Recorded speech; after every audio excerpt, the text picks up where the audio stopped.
the walk-over week one of the preseason. Football is officially back, and I can't tell you guys how excited I am. The Pittsburgh Steelers take on the Jacksonville Jaguars. I am not in Jacksonville, as you could probably tell. I am in Pittsburgh, Pennsylvania still.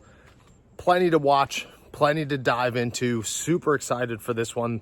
There are obviously position battles and some guys that we have to still worry about when it comes to the Pittsburgh Steelers. But overall, this is a game to see where the benchmarks are for certain guys. And in particular, the biggest one of the group might be Roman Wilson. Everybody's going to talk Broderick Jones, which is a huge test. And I think that he highlights this just as much as Roman does. You know, you look at a Broderick Jones and you say pretty much the whole season depends on this guy. If the Steelers are going to be good, if the offense is going to succeed, if they're going to be able to do the things that they want to do, then Broderick Jones is going to have to play well. Broderick Jones is going to have to put himself in a position to be a leader, a strong suit amongst the offense. But Roman Wilson's going to have to do the same thing, because the Pittsburgh Steelers right now don't even have a wide receiver 2 because Calvin Austin's dealing with an injury that we don't even know about.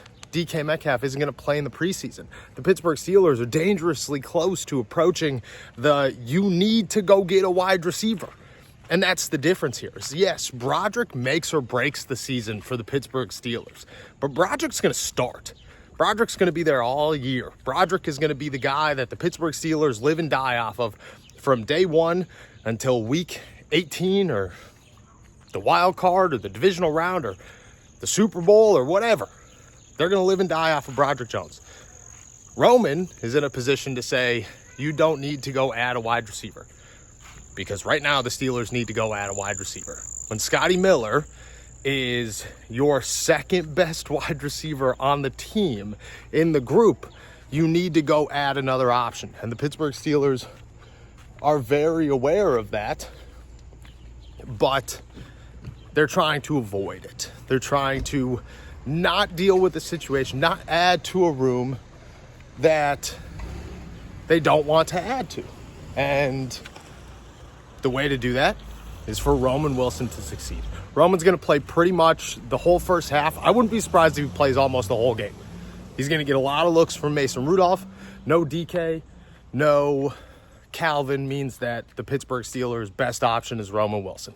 But Scotty Miller's looked really, really good at training camp. Robert Woods is a reliable veteran, and you got flashy young guys like Rock Taylor and Keyshawn Williams.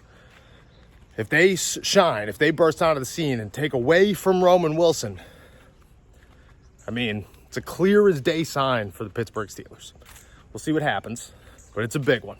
I don't know what to expect. I will say this. I don't think the Pittsburgh Steelers are going to walk out of here looking like the best offense in sports. I think that there are going to be some struggles.